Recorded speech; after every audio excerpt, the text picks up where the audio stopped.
And good morning, Facebook family and friends, and those of you who choose to share this on any other medium like Instagram or Snapchat or YouTube or all those other little places if you choose to share this video with other people.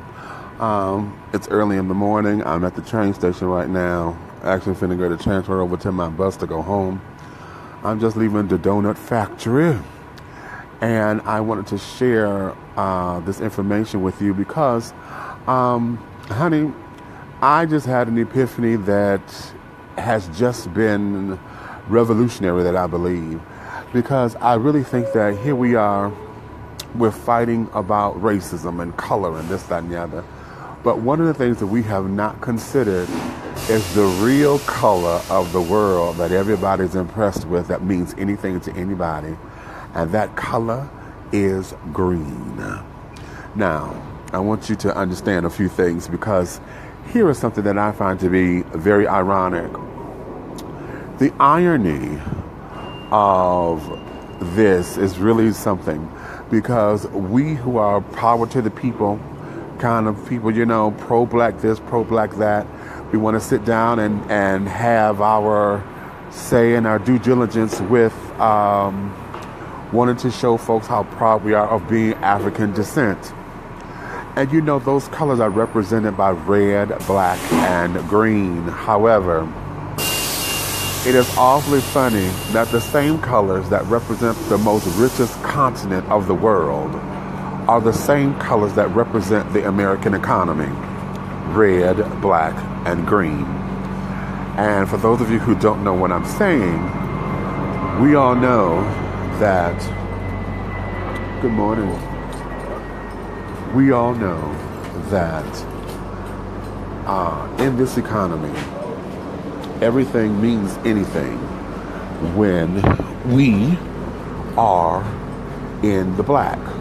That means everything is going good. That's the only time that black is a color that this particular world, or particularly America, cares about. Black being that everything is hunky-dory, all the numbers are adding up right, the money is together. When it's in the red, it means that there's a deficit. It means that the money is not flowing properly.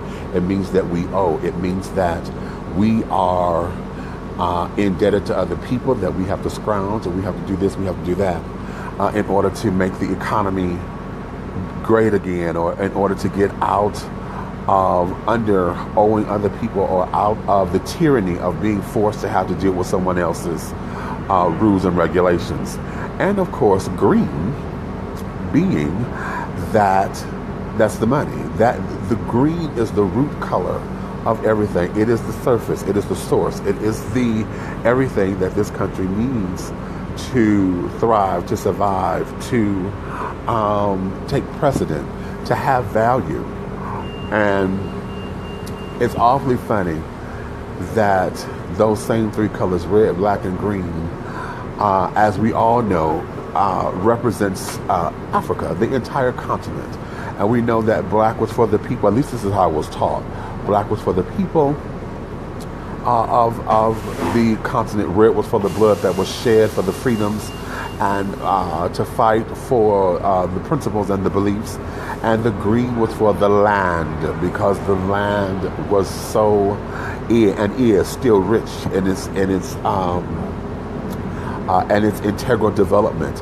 Also, of course, going deeper, that Africa, the continent, being the mother of civilization, and that everyone who is on the face of this planet derives from some part of Africa in one way, shape, style, form, or fashion. So for our economy, or this American economy, to be represented by red, green, and black, I don't think it's a coincidental, or that it's ironic that it pays homage to the motherland.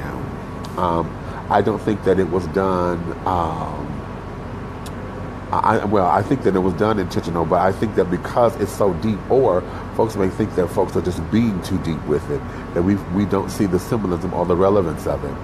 But I want to go a little bit further with that, because one of the things about economy is that we have to understand the value of what everything is. And we get into this whole personal thing of understanding your value, understanding one's worth, understanding how to be respected, understanding that you're not something that is just a throwaway or a cheap facsimile of something. You have value. But at the same time of understanding what value is, we have to really break down that value is very subjective. Yes, it is very subjective, because what may be valuable to you or what you may grant or see to be your own value, someone else may not, or someone else may try to lessen it or cheapen it or devalue it or depreciate it. And so when we're talking about value, we must also understand that we need to do business with those who see value, who values things the same way. If you look at our youth, look at what's going on with life itself. A lot of people do not value life. They do not value our elderly. Our elderly, the elders of our country, of the world. That there is a monumental asset to us. We refuse to sit down and go to them for wisdom and understanding and for life's lessons and carrying on. We end up wanting to shuck them and throw them away. Babies have value because they're the future, and we associate that we come to grips with babies real cutely because we see them as the future and we see the world with everything. At the same time, we have a number of people who don't value that because they mistreat our elderly, they mistreat our babies, and in that mistreatment, they devalue what the legacy of humanity is. Another thing about value is that one has to sit down and really understand that it only means something to you. And that's a hard pill to swallow. Hello there, my darlings. Hey, everyone who's saying good morning. I'm seeing all of you. Let me see, Brian and Rusty. And let's see, Elder Claude, hey baby. Lewis, hey baby. Kevin, Edwin, hey, how are you guys this morning? Thank you for tuning in. One of the things about value is that no one really is going to see it the same way that you do. So, Trent, you a mess. No one is really going to see it the same way that you do. So, you must always keep your head up and never let anyone depreciate you, even when you're in disagreement. Because if you let someone depreciate your value, then you're telling everybody that you're easily bought and sold. Look at how we are, when folks get robbed or when they have fire damage or water damage from floods, and we've been having some real inclement weather lately across the country, and photo albums get destroyed, or a relative's clock who's passed on. You may have something that was of value to you, but someone else may see it as it was just a clock, or those were just pictures or whatever. Coming from personal experience, we had a fire when I was a child. I was 12, 13 years old, and someone had set our home on fire. And so all of those pictures, and we had a uniform that belonged to my grandfather, who I never met because he passed when my mother was 13. So she had kept his uniform jacket, and actually it was a pair of overalls, denim overalls, and that was lost in the fire. And of course, someone would just say, "Oh, those were just clothes," but no one understood its significance to the family. You know how folks have a patchwork quilt that tells the history of the family, and that there is priceless because it's made from a swatch of fabric from everyone, an old dress that great grandmama had, or something, or something of that nature. And oftentimes, no one wants to give it the credit or the value that it has. I'm reminded of an episode, speaking of that quilt, on Family Matters, where Laura, they were having a garage sale, and Laura didn't really understand the quilt. She just saw it as an old quilt and wanted to make some money off of that blanket. And it was the grandmother who had to tell them, "Honey, no, this is our heritage. This is the family history through this quilt. We can tell you what this was." And oftentimes, again, going back to that value, understanding what and how it is significant, and understanding that how you see yourself, how you see the world, is through your eyes, and not necessarily your eyes only, but the value that you place on it is going to be what you strive to make sure you attain, to make sure that your level of success is at that particular mark.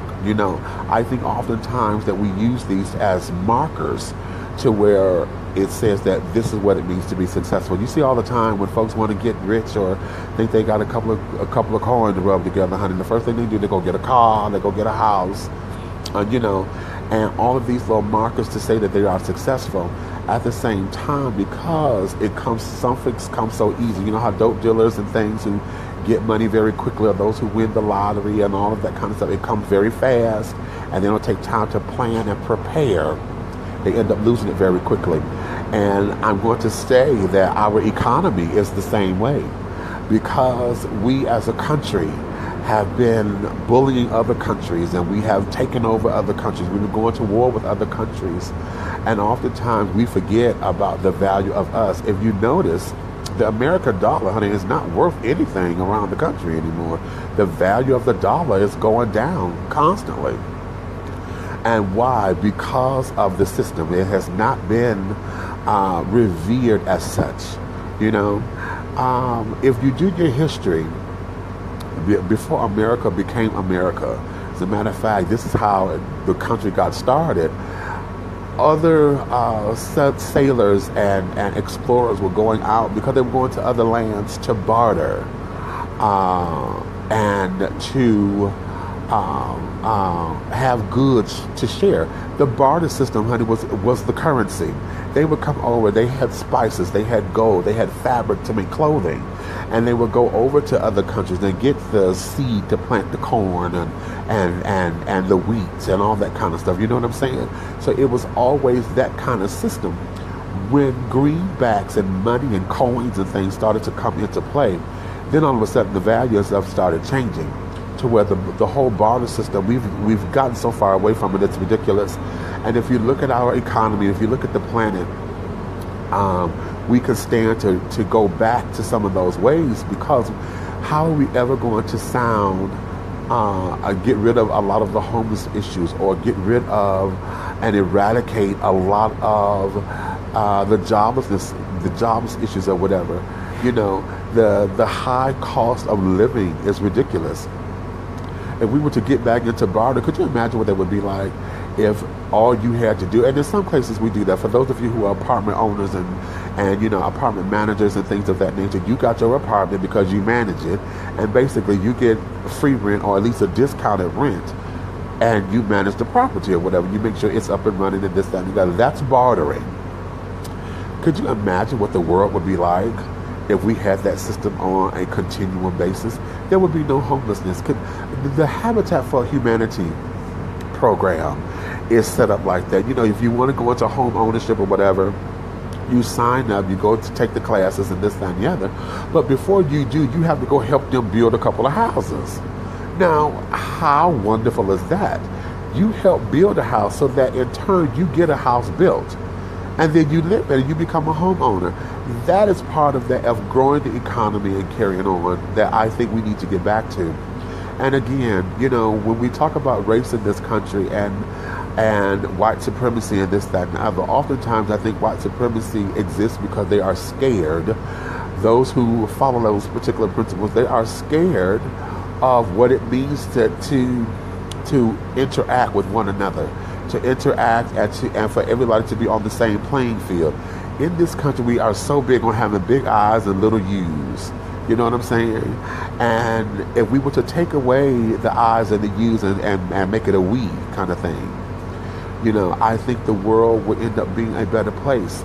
Again, going back to the original point, it is very ironic and too coincidental to be a coincidence that the same colors we use to represent Africa, red, black, and green, Africa being the most powerful and the most wealthiest, the wealthiest, not the most, well, that's a double superlative, being the wealthiest continent on the face of the planet, Their colors are red, black, and green. And the American economy is represented by those same colors, red, black, and green. Red being that nothing is going right. Everything is going to hell in a handbasket because you owe.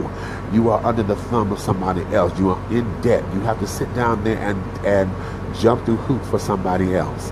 Black being that everything is absolutely everything is it's on the profit side of everything. You've done more than break even. You're in the profit. You got money.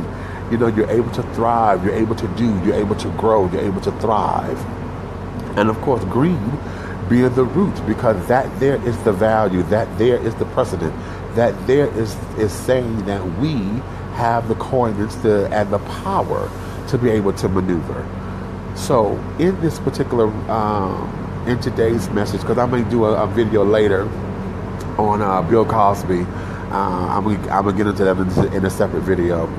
But today I want to make sure that we understand and at least try to go and explore and research the economy today, because as Native Americans of African descent, oftentimes we say that it's very difficult for us to work with one another because our economy and our power base has been diminished. Those who are of other ethnic backgrounds or whatever, look at your history. Look into your lineage and realize and understand how this economy plays into it. Understand your bookwork. Understand your figures. Understand when we talk about old money.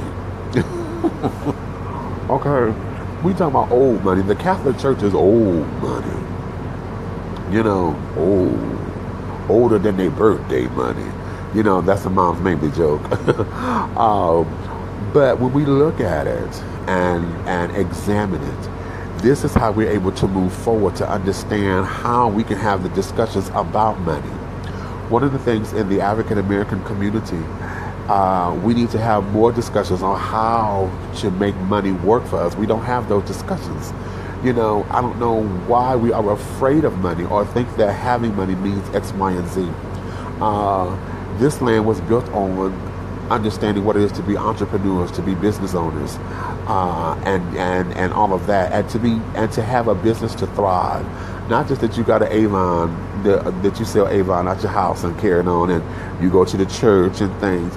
Those are cute, and those are starters. And for those of you who are able to do well in those, to where you're able to build the business to where you become a district manager and those kinds of things, that's beautiful if you're able to work it. But most of us have not been able to find that harmony because everybody see, okay, I'm selling Avon, and you go to church and 15 other folks selling Avon, and you got the same customer base, so it doesn't work for everyone, in the long run. So now we have to talk about those things about, money and the economy, how to make money work for us so that we can have economic power. See, when you have economic power, that gives you political power. When you have political power, then that means you have a voice. When you have a voice, that means you will not be ignored and you will not be taken advantage of. Oftentimes, those who are suffering are the ones who do not exercise those particular voices, and that's why the economy suffers. If you pay attention to this economy, it didn't change. We were concerned that we went into a recession. No, I challenge that and say that the economy not necessarily went into a recession. It changed because if you pay attention, the movie industry and entertainment, they still made $20 million plus, with those movies and carried on. The hair and nail industry still got paid. The bitches went and got their hair and nails done and carried on, even when the economy was called in a recession. It's awfully funny that when the economy was bad, those things that we do for entertainment is what skyrocketed. Those stocks didn't drop or whatever, those skyrocketed. So what we tend to prioritize and what we give value to, I think is most important, is where we're going to keep our focus. So now we have to change the perspective of the focus and learn to get into what it means to grow the economy, what it means to save. I'm horrible at it. Well, not horrible, but I could do much better than what I'm doing, because it is said that in your savings account, you should always have at least 6 months worth of your of bills in the account. So you take your monthly allotment, or not allotment. That's the wrong word. But take what it costs to run your house a month. Multiply that by 6, and that should always be a staple in your savings account for a rainy day or whatever. When Soul Food the series was on, Terry had floored me, because when she left the firm or whatever, and then the sisters were scared, and she said, "Honey, I'm fine. I'm good for 3 years," And so it was like, I don't have to work, honey, because for the next 3 years, if I decide to sit on my ass, honey, I can, because everything that it takes for me, I got 3 years worth backed up. So we have to look into that and learn how to get a little bit more efficient with savings and efficient with learning how to invest, so that the money works for us. And I know it's confusing. I'm not gonna talk about all that, because it confuses the hell out of me. And Lord knows, honey, I'm giving this as information as it's coming to me, because this is something I need to learn as well. And particularly those of us who are natives of African descent, and also those of us who are LGBT. And then to be black and LGBT, honey, that's a whole nother thing, because oftentimes, is the stereotype is that the gay community, honey, got the coin, honey. Oh, the girls got the coin, we got the coin. But if you look at it, honey, oftentimes there's many of us who are struggling, and many of us who have not taken advantage of particular opportunities or whatever. And so we need to learn how to become more mindful of the coin, And I'm sure a lot of you are probably saying, how can we do that?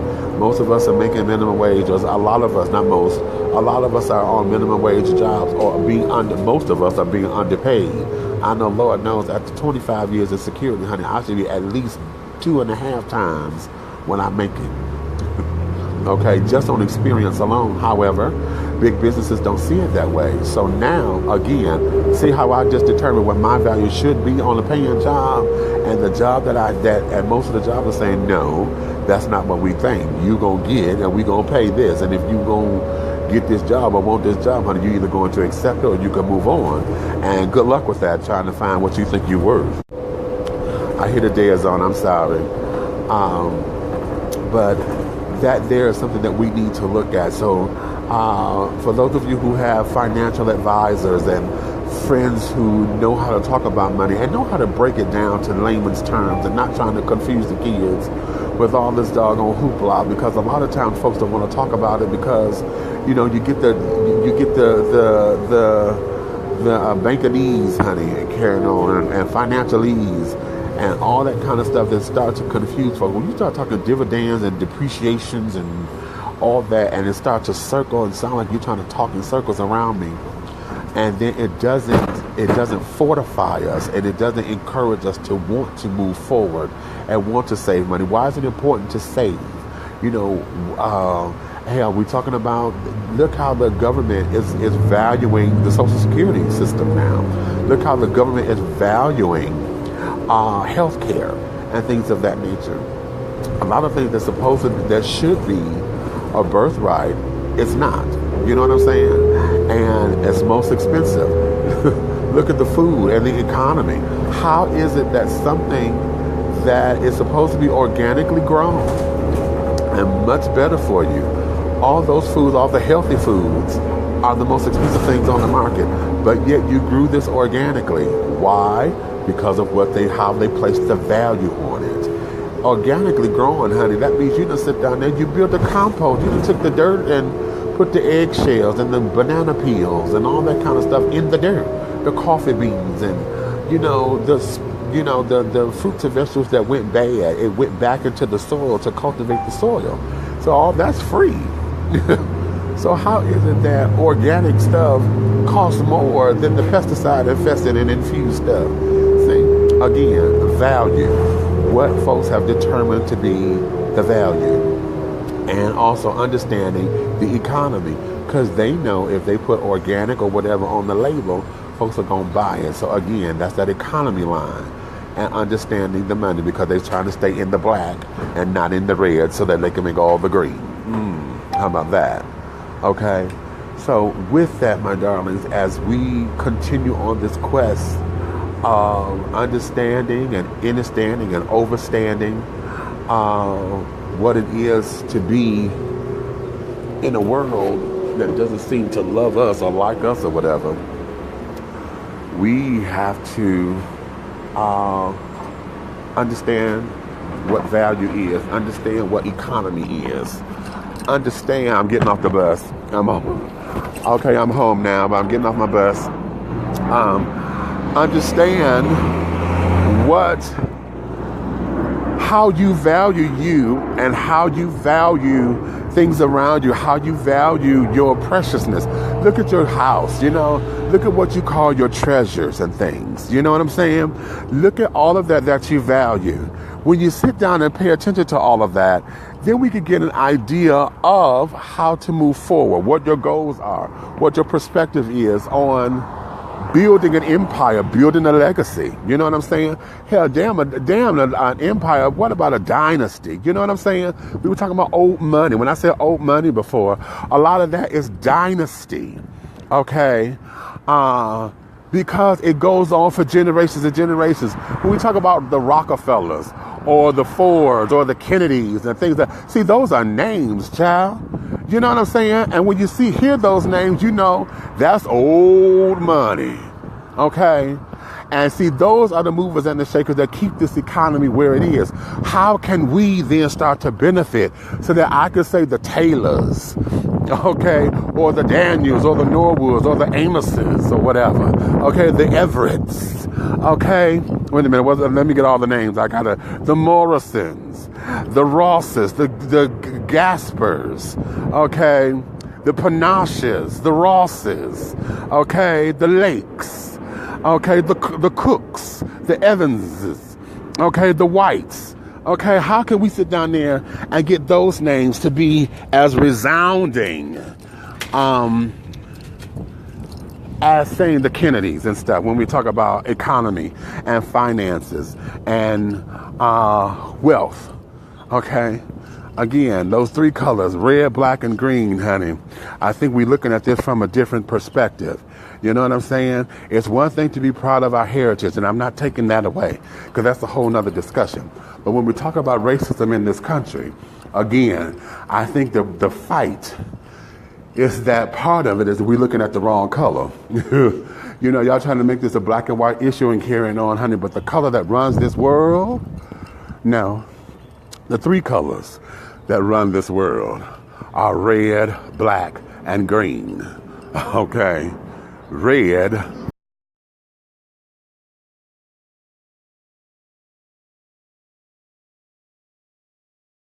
Green is right, black is good.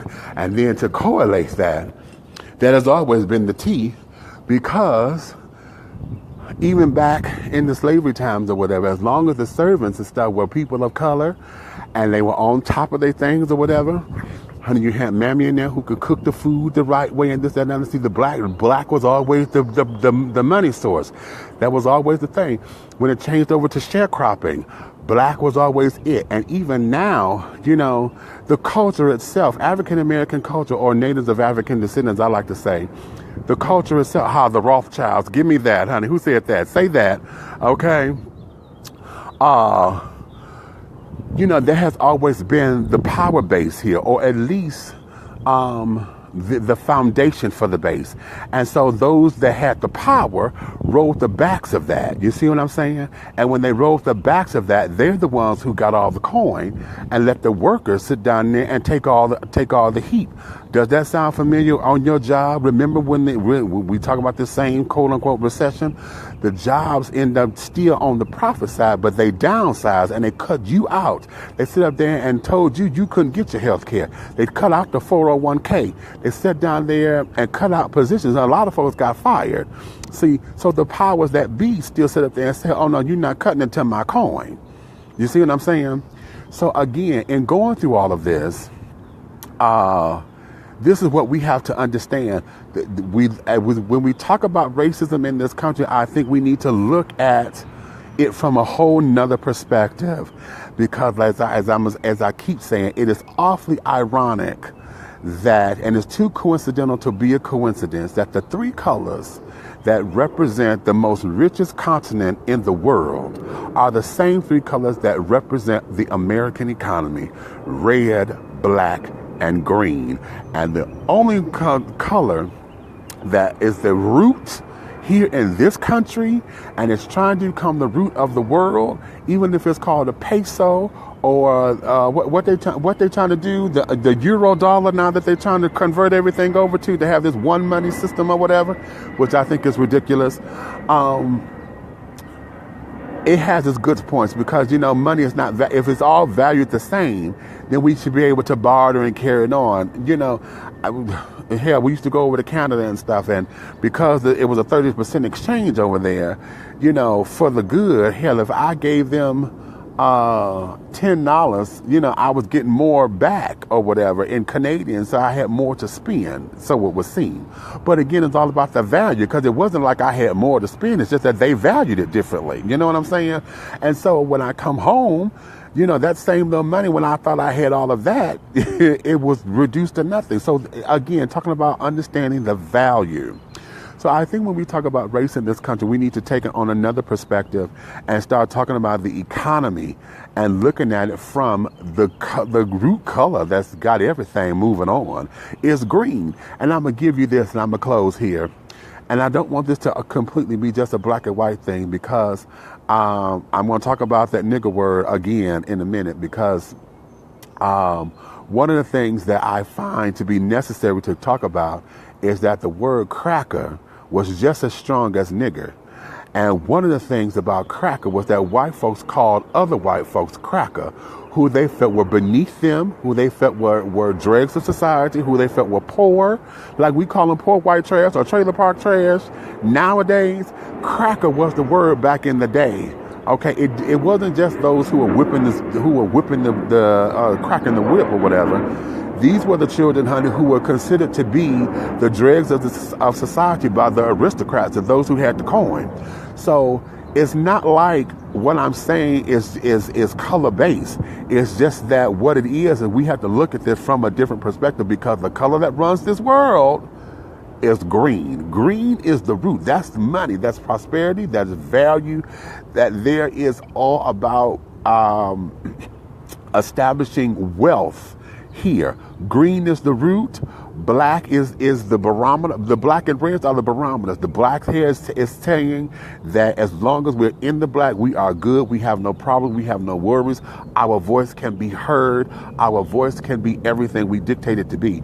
And we are in the red, which this country, have you ever noticed that? In this country, honey, you are nobody unless you have debt somewhere. Have you ever noticed that? For those of you who never had credit or don't have credit or try to get credit, they tell you they won't give it to you because you have no outstanding balance or no outstanding debt, or don't have anything or a paper trail to say that you had credit or whatever, so that they can say yay or nay. They tell you no automatically because you pay cash for everything. Isn't that ridiculous? So in this country, the color that we need to start evaluating is green, the money. And I know a lot of us get tired of hearing about money talk and this, that, and the other. Oh, here they go. This costs too much. Oh, you go begging. We tell it to the church all the time. The church go begging for this and begging for money. Money. And then when folks who got money, we think that, and we supposed to think that because they got it, they're supposed to just give it away. They're supposed to be the ones to just do everything. No, not completely. Show us how to make it. Show us how to get where you are. Don't be afraid that if I get money too, that it's going to take away from you. You know what I'm saying? And I think the powers that be end up doing that, and we end up seeing what we see. Just this whole big to-do about nothing. And that there is part of the demise of the race relations and the demise of our economy here, because we are afraid to let other people have their seat and their rightful seat at the table. So I'm gonna go in here, make me something to eat for lunch, and sit down here and get adjusted to my new cable before I take a nap. And on that note, honey, I want you to think about that. Share this video with folks who may have something to add to it. If you agree, fine. If you disagree, wonderful. Because we need to get this discussion popping. Let's get the discussion going. I would prefer if you disagreed, honey, because I want to hear the other side of it. Let me hear your thoughts about it to see how we can spark this up, how we can get this going, how we can get this to say X, Y, and Z in order to get us to do better. 45 say he want to make America better, but this motherfucker ain't paid no taxes. He's sitting up there, one of the children, honey, why we in debt? Because he done sat up there and borrowed money that he has not paid back yet, to my knowledge. I mean, I'm going to say that because I don't have any proof of that yet. But he's a business owner, so he writes everything off as a tax write-off or whatever, and then still don't pay the taxes.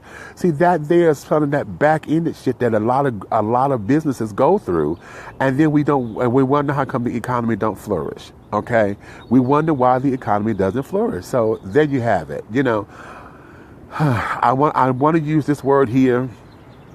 No, I am going to use it because, see, when it was organized crime is just that. It's organized for a reason, because it kept those who didn't need to know their business out of it, and only ones who got in it were the ones who were in the business.